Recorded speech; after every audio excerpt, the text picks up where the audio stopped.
Usually I do an intro, but we're just going to get straight into it because time is a ticking. Sparky Miller, what's up, my man? How you doing? Good. Busy guy these days. Comedy, baseball, all that. Same stuff, different day. You teach kids, right? Teach kids, yeah. I mean, coach kids, but yeah, Well, we teach them life, coach them baseball. Yeah, there you go. That's what we do. That's what I meant, coach. No, you're right.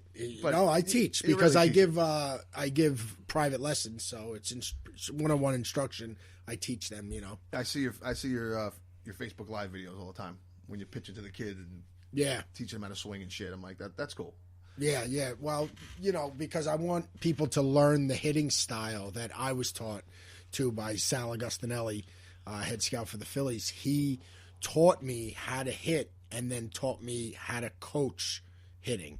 So, and he learned from major leaguers Fred McGriff and Tony Fernandez, the helicopter swing, getting out and up. So, but that's why I put it on. So, we study it, coaches, players, fans, whatever, of baseball. We study swings because everyone wants to know how to hit an Aaron Judge home run. You know what I mean? Of course. Right. Of course. But his hitting style, I was watching him yesterday, his hitting style is very, for as tall as he is, I'm surprised he hits that many home runs because he swings short. It's funny you say that because he doesn't extend his arms all the way, but because his arm is so long, he does swing long. But you could tell like he's swinging. I think if he put his arms out all the way, the ball will probably hit his fucking arms and shit. As tall the fucking guy is. He puts it together very nicely. And the guy that hits right after him, who's the other? Like you said, for being 6'7", he puts a great swing on the ball. Oh, I was going to say. It's funny because I was watching batting practice the other day, and I said, "How does he do it?" Because his swing is kind of long, but like you said, it's not long. It's incredible. We call it a blended swing. I feel like his elbows stay to his body when he swings. That's what you're supposed to do. The extension. Well, you know why? Like A-Rod said, instead of being a merry-go-round, you want to be a Ferris wheel. Oh, that's you. That's me. We'll pause for a second. Now we're back. Yeah, I used to watch baseball when I was a kid. I don't watch really anymore. I never played. I was a very uncoordinated kid. Yeah, you told me you learned to play basketball on the last podcast we did. Yeah, I learned to play basketball. I didn't learn to play until I was 13, 14 years old. I started playing in junior high school. But baseball, like I've played.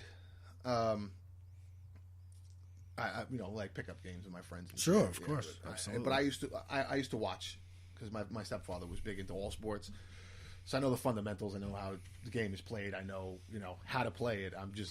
I can't personally physically do the right, but you understand the game. You know the game. Yeah, I can watch the game and not be like, oh, what just happened? You know what I'm saying? Yeah, and it's the same thing with soccer. My son's playing soccer, and it's like I've watched soccer. My middle brother loves soccer, so he's like a soccer nut. I played soccer too. I know how it works. I know most of the rules. I can sit there and watch a game and go, all right, do this, do that. I can coach my son a little bit where it's like, because just from watching sports. But yeah, like I said, basketball was my thing. And I like to play football too. Football was awesome. Yeah. I played a soccer game. I was a chef in Miami, and I was the only white guy in the kitchen. There was 13 of us. They were all Cubans? El Salvadorian. They were all like from the same spot. They come over, down there. So, what was I going to say? Soccer. Oh, the soccer, right. So he tells me, we play soccer at midnight after. So I said, all right. So I go to the indoor thing. I tell him I'm a goalie. I played goalie in high school. And unbelievable game. It was incredible struggle.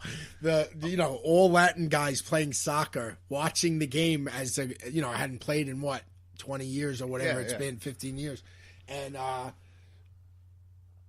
20 years. It was incredible. And I remember that I made a save and the guy spiked me and cut me open. Oh, so the next day I went into work and I had it. And they were all like, one kid told me, he said, you did real good. So, it's crazy because, basketball, I grew up playing basketball every day for probably over 10 years. Yeah. You walk up to the park or Saturday mornings at the high school we used to do, Smithtown High School East. So, Yeah.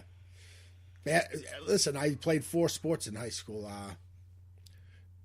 Baseball, soccer, football, and I played volleyball. I loved volleyball. Yeah, I played. I was a passer in the back row. I worked my legs real hard because I wanted to be able to dunk, and I wasn't tall, so you can imagine, and not having the athleticism of a white guy trying to jump. It took a long time for me to be able to dunk. Yeah. But I loved fucking beach volleyball. I loved playing beach. I loved anything that allowed me to show how high I could fucking jump. Yeah. So I was when I played volleyball, I was always the spiker and shit. I'd get up there. But yeah, I tried to play everything. I was really a wrestler. I got blackballed from basketball, from my basketball team. I was better than their entire fucking team. So was a couple of my friends. Yep. But wrestling and basketball, same season. Yep. So I was being scouted for wrestling before I got to high school. There was already small schools scouting me, and they knew that. The coach knew that. The coach found me the second week of school, and so it was like, if you don't wrestle, you're not playing any other sports. That's basically what they did. Right. So I never got my chance, but I used to fucking go to the park or whatever. You see the fucking high school basketball team, and I'd go play against them, fucking whoop their ass. You guys suck. Yeah. How are you not on the team? I don't know. Go ask your fucking coach. Go ask the wrestling coach. He'll tell you why. It's fucking. But whatever. I still enjoy. Like I'm training my son now, play basketball, and we went to his first soccer game yesterday. It's fucking freezing, 30 degrees out there. Got these kids outside. It's fucking kids literally crying because it was so cold. Yeah. My son's the tallest one there. He's 7 and he's like 4'5", 4'6" already. Like he's up to almost my shoulder. Yeah. And fucking. As soon as the coach sees him, he goes, "Oh, you play goalie, right?" I'm like, I guess he does now. I was like, "You wanted to play goalie last year. Your coach wouldn't let you. Here's your chance. Go ahead, go play goalie." But it was just too cold for him. He's just standing there. Half the whole first half of the game was spent on the other team's side. Oh yeah. So he's just standing there, fucking freezing his ass off. Yeah. He was like, "I'm cold. I want my coat." I was like, "You can't have your coat." I was like, "Tell the coach to take you out." I was like, "That's the only thing I can tell you to do." I was like, "If you're that cold." I was like, "You're 7. I'm not going to get mad at you. You're out there fucking trying and you're hustling. If you're fucking freezing, I'm freezing with my coat on. You're out there in a t-shirt and shorts." Yeah, we were out there today. Not too bad today. It was this morning. It was 30 in the 30s. Oh yeah, out on the field. Maybe that's because I've been doing construction all day, and I walked out. I was fucking nice sweating. Yeah, I was sweating. When I fucking walk outside, I'm like, "Oh, this is nice." Yeah. So, but that's cool. That's cool that you do that. I think that's kids need that.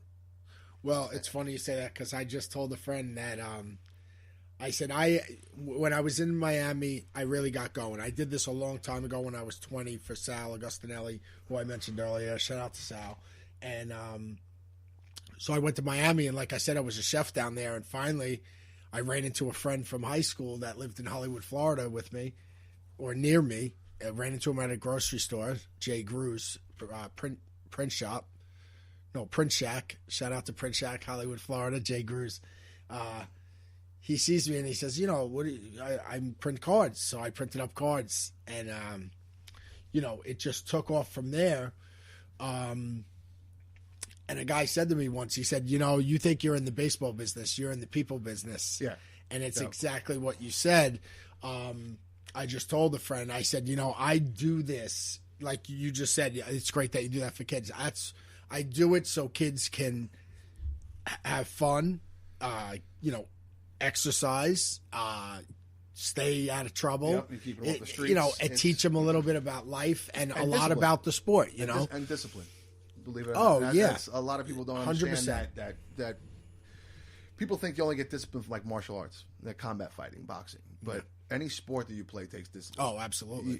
On the basketball court, you got to be disciplined. You're going to be all over the place. If you take it serious, 100%, in any sport, it's a matter of an inch. In any one of those sports. Exactly. From boxing to football to you can be the most talented person on the planet, and if you're not disciplined enough to do what you have to do, talent's only going to take you so far. Hard work. I was fortunate. Like I said, I was named we talked about it earlier. I was named Sparky at birth after Sparky Lyle, New York Yankee legend.